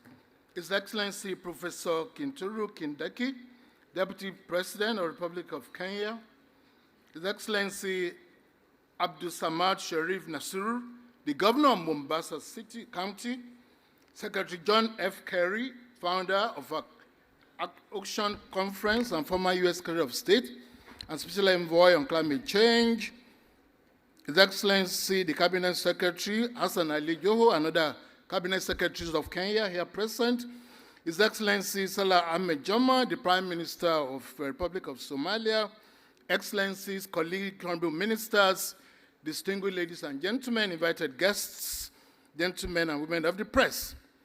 I bring you warm greetings from my President, Bola Ahmed Tinubu, who had asked me to represent him on this occasion and to present this statement. I have no authority to alter it in any form or shape, and I'll proceed. On behalf of the government and people of the Federal Republic of Nigeria, I extend warm appreciation to the Republic of Kenya for hosting this 11th edition of our Ocean Conference. I also wish to express my profound appreciation to President William Ruto of Kenya for having invited us to this important conference and for the excellent facilities put at our disposal.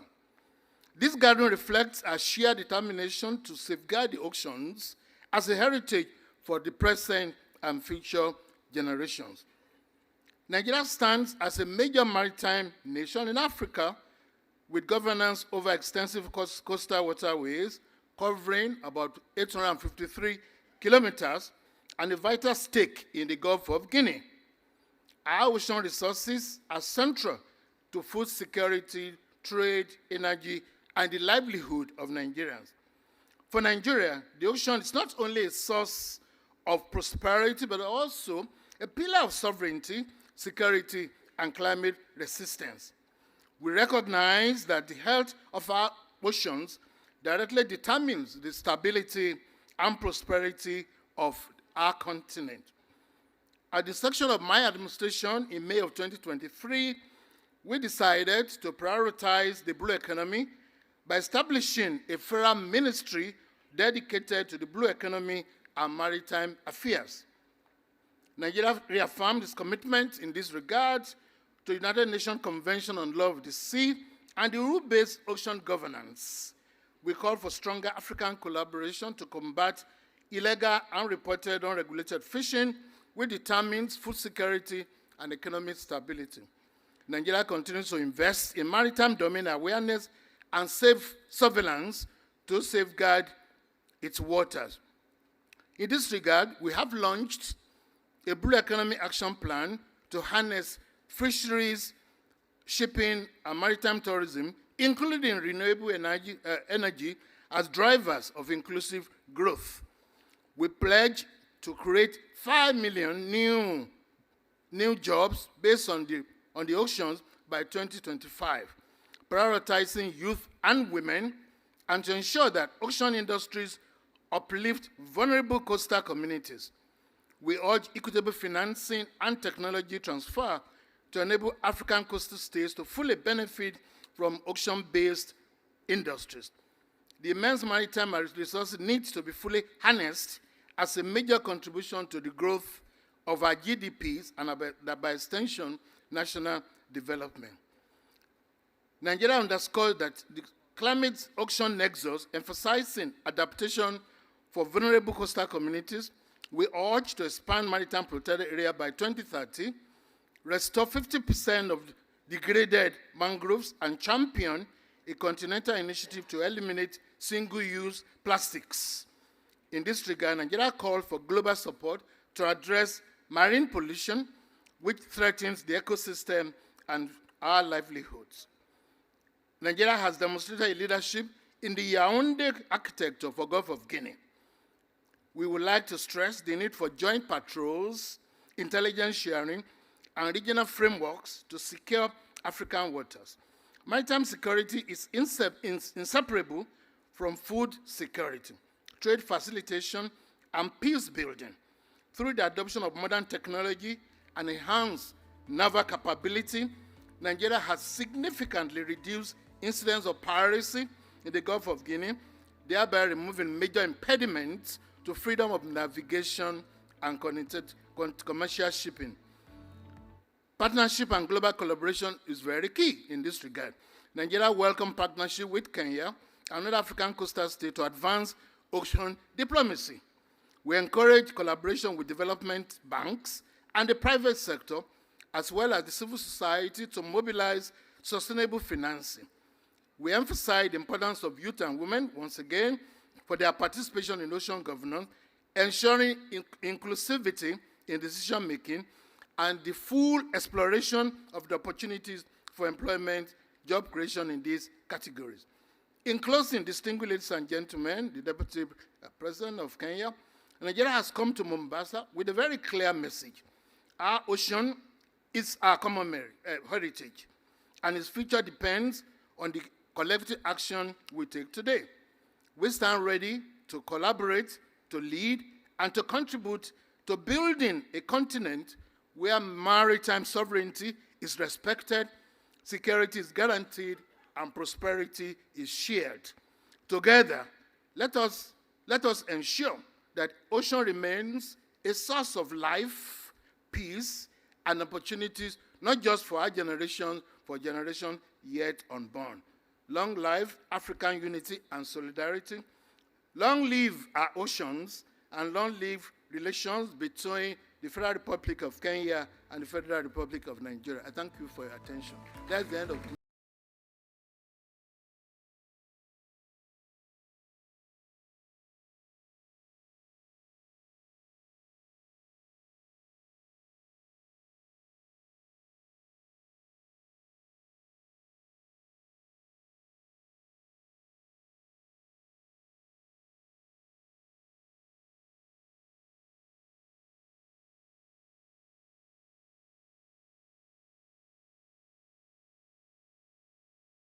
Professor Kithure Kindiki, Deputy President of the Republic of Kenya, Secretary John F. Kerry, the founder of our Ocean Conference, Excellencies, distinguished delegates, ladies and gentlemen, it is such a pleasure to be with you here this morning among this distinguished gathering in Mombasa.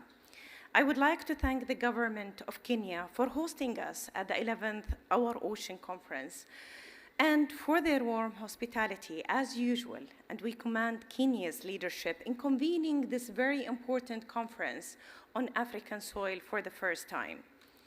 I have the honor to convey the greetings of His Highness Sheikh Mohammed bin Zayed Al Nahyan, the President of the United Arab Emirates, and to extend his best wishes for the success of this conference. The theme of this conference, Our Ocean, Our Heritage, Our Future, resonates deeply with the UAE, and we are a nation of sea surfers, pearl divers, and fishermen. The sea is an integral part of our heritage and our culture, and we understand very well that to protect the sea is to protect who we are and who we can be. Today, the marine environment remains a cornerstone in the UAE's national development, directly linked to our food security, our blue economy, and our long-term climate resilience. Our waters are a treasure trove of biodiversity, home to coral reefs, to seagrass meadows, to mangroves, fisheries, and a vast variety of unique underwater animal species.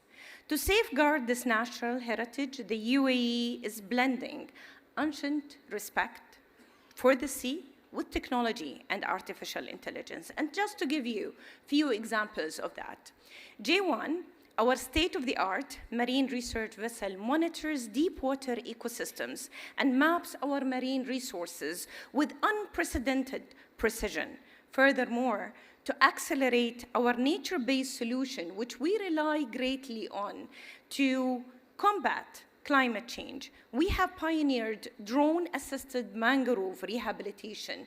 Autonomous drones are mapping coastal terrain and planting seeds, rapidly expanding our carbon sequestration forests and supporting our net zero goals. This technology is a key catalyst in our ambitious national ambition to plant 100 million mangrove trees by 2030. We currently protect over 12% of our national water across 19 dedicated marine sanctuaries. And we are aggressively scaling this in line with the Global Biodiversity Framework. And as a member of Global Ocean Alliance and the High Ambition Coalition for Nature and People, we are consistently advancing our international efforts and partnerships that support ocean sustainability and biodiversity. Today, as a proud member of the Ocean Panel, we are also actively developing our National Sustainable Ocean Plan to balance production and protection. Additionally, we are investing $10 million to establish the Mohammed bin Zayed and Joko Widodo International Mangrove Research Center in Indonesia, which will serve as a global hub for mangrove science and ocean innovation. To support the most vulnerable coastal areas and small island developing states, we are also dedicating a specialized track for ocean action and coastal resilience under the framework of the Mangrove Alliance for Climate, which currently have 47 countries as part of this alliance. Those countries represent 60% of the mangrove ecosystems around the world. Protecting our ocean requires action, and this is what we are here about, to form action from source to sea. And UAE has committed an additional $20 million to support riverine pollution reduction and strengthening waste management systems, helping to protect coastal lines and marine ecosystems right from the source.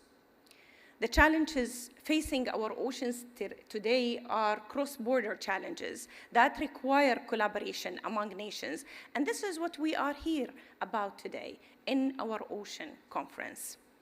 The UAE have played a pivotal role in convening world will to achieve the goals of protecting our environments. The UAE convened the global community at the IUCN World Conservation Congress in Abu Dhabi last year to discuss and forge solutions to protect biodiversity, including marine life. Later this year, from December 8th to 10th, the United Arab Emirates and Senegal will co-host the United Nations 2026 Water Conference in our capital in Abu Dhabi. The conference will advance action on sustainable water management, this closely linked to protecting marine and coastal ecosystems and strengthening the resilience of communities and economies that depend on healthy oceans and water resources. In Mombasa, here today, we reaffirm collectively our commitment moving from dialogue to delivery, as has been emphasized through all the speeches before me. Scaling ocean protection through shared science and diverse perspectives and proven actions, and making sure that we continue to bring hope to our future generations by preserving our oceans, the one ecosystem that brings the world together. Thank you. Thank you, Your Excellency. May I request the following speakers or the next speakers to please try and manage 3 minutes. 3 minutes. My dear sister, Honorable Emilia Arthur, Minister for Fisheries and Aquaculture, Republic of Ghana. And in case you haven't realized, the timer is on that side, so you can be looking that way. Your Excellencies, distinguished delegates, ladies and gentlemen, and my good friend, the Minister for Kenya. I stand here in my capacity as Minister for Fisheries and Aquaculture and also representative of His Excellency John Dramani Mahama, President of the Republic of Ghana, to this conference. And in those two capacities, Ghana speaks as follows. Our ocean is indeed our heritage and our future. It feeds us, provides jobs, and defines us, our past, our present, and future. Hence, our commitments and actions to improve its governance and security, including addressing IUU and enforcing transparency principles. Ladies and gentlemen, at the 9th Our Ocean Conference in Athens, Ghana committed to establishing the country's first marine protected area. Today, at the 11th Our Ocean Conference, the first ever to be held on African soil, and Senator Kerry, that moved commitments to implementation, I am proud to announce that Ghana has fulfilled that commitment. Clap for us. On 14th April 2026, Ghana officially established the Greater Cape 3 Points Marine Protected Area, covering nearly 704 square kilometers of one of our most important marine ecosystems. As Ghana's first ever marine protected area, it represents a major milestone in our journey towards science-based, inclusive, and sustainable ocean governance.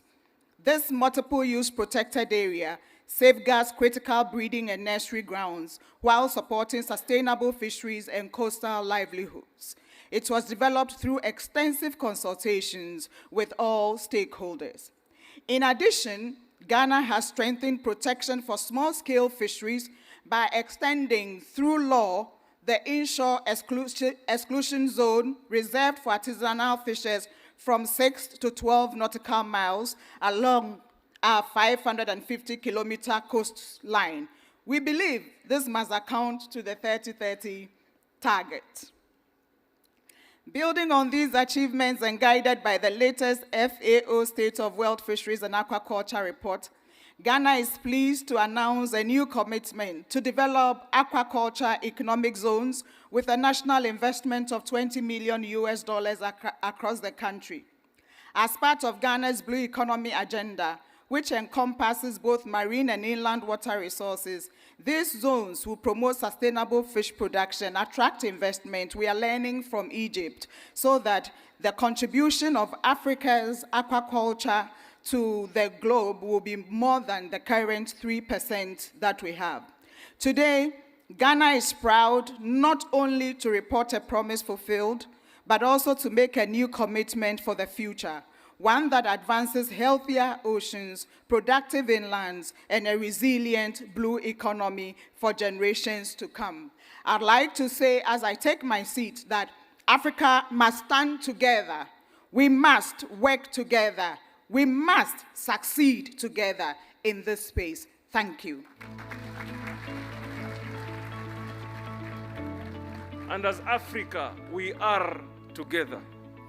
Your Excellency, Her Excellency Carmen do Sacramento Neto de Santos, Minister for Fisheries, Marine Republic of Angola. Eu vou falar em português, por favor, queiram pôr nos canais que estão disponíveis. Sua Excelência Vice-Presidente do Quênia, Sua Excelência John Kerry, que nos traz aqui juntos, e o Sr. Governador desta cidade de Mombasa. Eu estou aqui para, em nome do Presidente João Manuel Gonçalves Lourenço, trazer uma palavra de Angola. Permitam-me, portanto, antes de tudo, felicitar o Governo e o povo da República do Quênia pela organização desta importante conferência que se chama O Nosso Oceano, o Nosso Património e o Nosso Futuro, e que reflete a responsabilidade comum perante as gerações presentes e futuras. A realização desta conferência, pela primeira vez em solo do continente africano, reveste-se de especial significado político. Representa, pois, o reconhecimento da centralidade de África na governação sustentável dos oceanos e reflete a confirmação que o futuro da agenda oceânica global depende da capacidade dos países africanos. Para Angola, um país atlântico, o oceano constitui uma dimensão essencial para a soberania da segurança alimentar. O mar é parte integrante da nossa história e da nossa identidade e reflete, para nós, no nosso quadro estratégico e institucional, a governação do mar, pelo que nós destacamos a estratégia do mar, a estratégia do Mar de Angola para 2030 e o ordenamento do espaço marinho. Angola assume a sua condição de Estado costeiro atlântico, com uma responsabilidade estratégica, fazendo com que a proteção dos ecossistemas, a mobilização do investimento azul, exijam maior coordenação entre todos os Estados africanos e organizações regionais, assim como todos os parceiros internacionais. Excelências, a sustentabilidade dos oceanos exige políticas públicas sólidas, ciência, cooperação, e capacidade de implementação. Angola reconhece que os desafios afetam os mares e os oceanos são complexos e interligados. As alterações climáticas, a acidificação dos oceanos, a erosão costeira, a perda da biodiversidade, a poluição marinha e a pressão sobre os recursos pesqueiros, a pesca ilegal, não declarada, não regulamentada, ultrapassam fronteiras nacionais e exigem respostas coordenadas. Neste contexto, Angola reafirma o seu compromisso com a Agenda 2030, em particular com o Objetivo do Desenvolvimento Sustentável. Estamos igualmente empenhados em promover a economia azul sustentável, a pesca e a aquicultura, para que tenhamos desenvolvido um papel central. Angola proclama aqui que tem seguido com particular interesse os avanços da governação internacional, dos oceanos, incluindo o atual acordo sobre a conservação e a utilização sustentável da biodiversidade marinha das áreas além da jurisdição nacional, conhecido como BBNJ. Este acordo vai trazer uma implementação efetiva em maior capacidade científica dos países. Ainda, Angola aqui afirma-se na linha da frente dos países africanos como o país que irá acolher a terceira edição da África, da economia azul africana, que é a Blue Economy Week, a BIO 2026, que terá lugar de 22 a 25 de julho na cidade de Luanda, em que convido-vos a todos vós a estar presentes. Este importante fórum vai reunir decisões políticas, políticos, vão estar especialistas, investigadores e de investimento. Termino, excelências, no quadro desta conferência, a Ocean Angola reafirma a sua determinação de transformar prioridades nacionais em ações mensuráveis, parcerias efetivas e compromissos orientados. Assim, assumimos os nossos compromissos para que o futuro dos oceanos possam depender da nossa capacidade política de transformação. Angola reafirma nesta conferência o seu firme compromisso com a proteção dos oceanos, a utilização sustentável dos recursos marinhos, a gestão responsável das pescas, a promoção da ciência oceânica, o desenvolvimento da economia azul, sustentável e o fortalecimento do multilateralismo.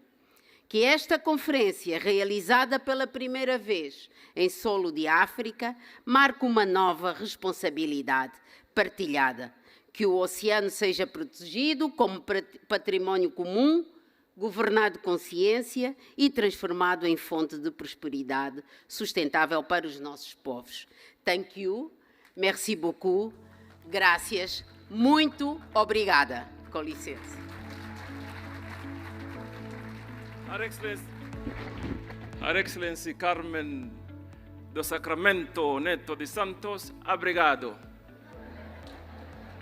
Your Excellency, just 2 more to invite His Excellency Robert Mito Albino, Minister of Agriculture, Environment, Fisheries, the Republic of Mozambique. On your left.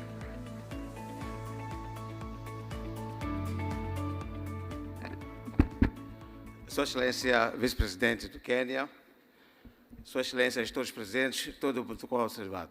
É uma grande honra para Moçambique poder partilhar este espaço e poder também reafirmar o seu compromisso com a agenda de defesa dos nossos oceanos.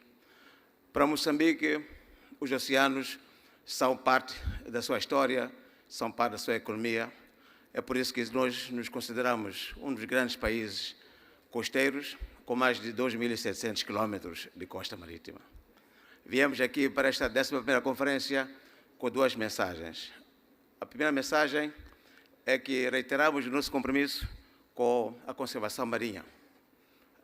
Já estivemos a discutir ontem com os nossos parceiros da Commonwealth e da SADC e reafirmamos aqui nesta plenária que vamos cumprir com o nosso compromisso de até 2030, pelo menos atingir 12,5% da conservação marinha. Para isso acontecer, claro que vai ser um trabalho não só do nosso país, do nosso governo, das nossas autoridades, mas uma grande parceria ao nível da SADC, uma grande parceria ao nível regional. A segunda mensagem que trazemos para esta conferência é que, para um desenvolvimento sustentável dos oceanos, é necessário um trabalho muito árduo, não só dos países, mas, sobretudo, da parceria com os outros países e, sobretudo, com as organizações internacionais que lidam com os assuntos do oceano. Nós já temos nosso plano de ação para a expansão da biodiversidade marinha enquanto conservação, mas também enquanto um palco para a geração de renda para a nossa economia. Então, grande conferência sobre os nossos oceanos e, sobretudo, um grande espaço de parceria para partirmos para a ação. Na nossa língua dizemos que falamos de agirmos para, de facto, protegermos os nossos oceanos, transformar os oceanos em fonte de renda para as nossas economias e, sobretudo, para as comunidades costeiras. Podemos desenvolver a conservação daquilo que nós herdamos da natureza, que são os grandes oceanos. Uma boa conferência para todos.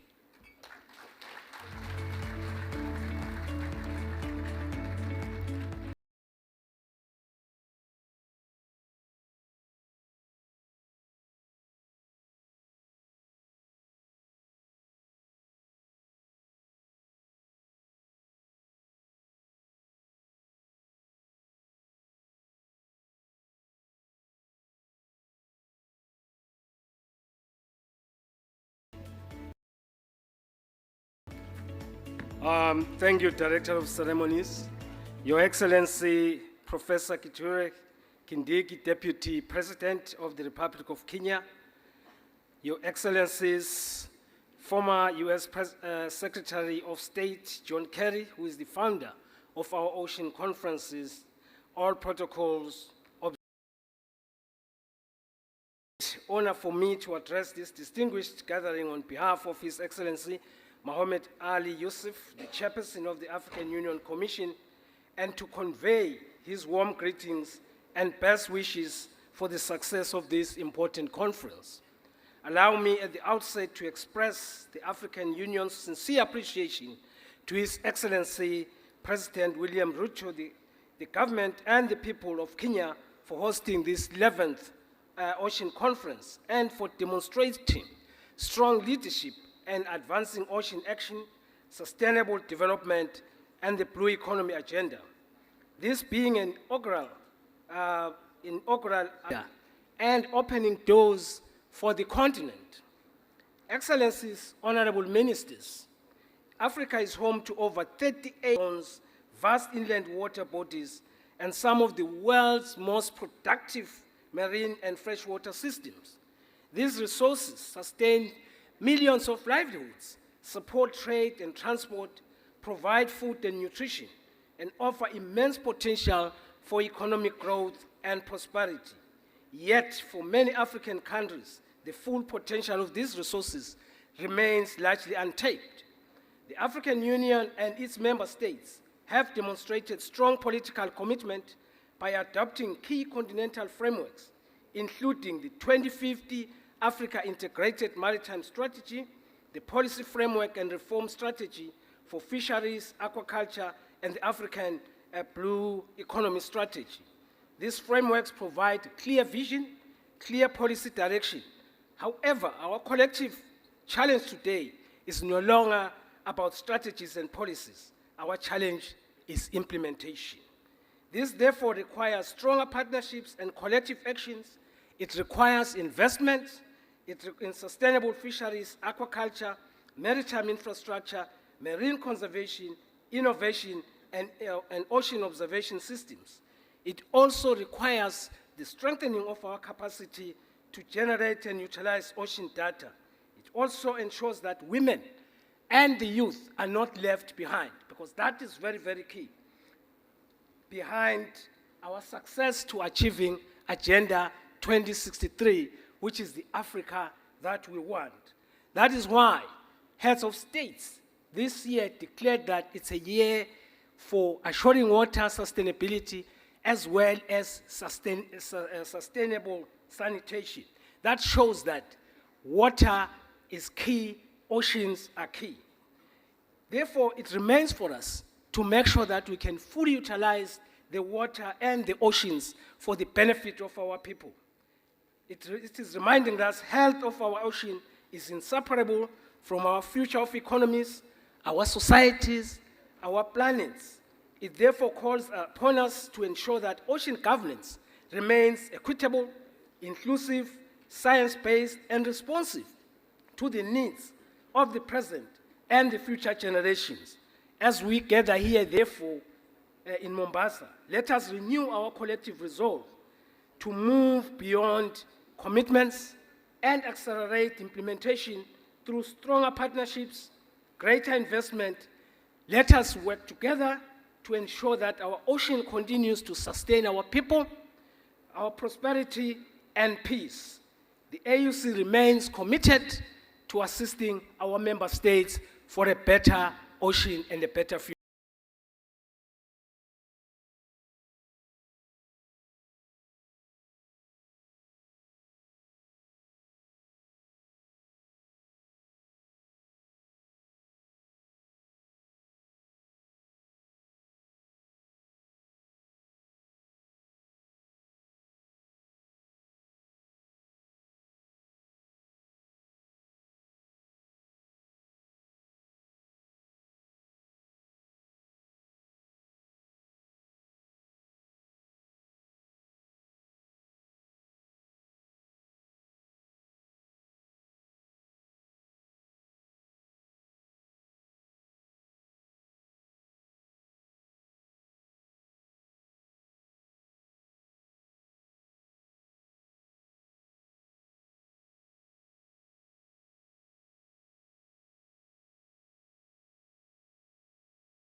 We'll have the national anthem, the Kenyan national anthem, after which, please, let's maintain our positions as I will guide you. For now, let us have the national anthem.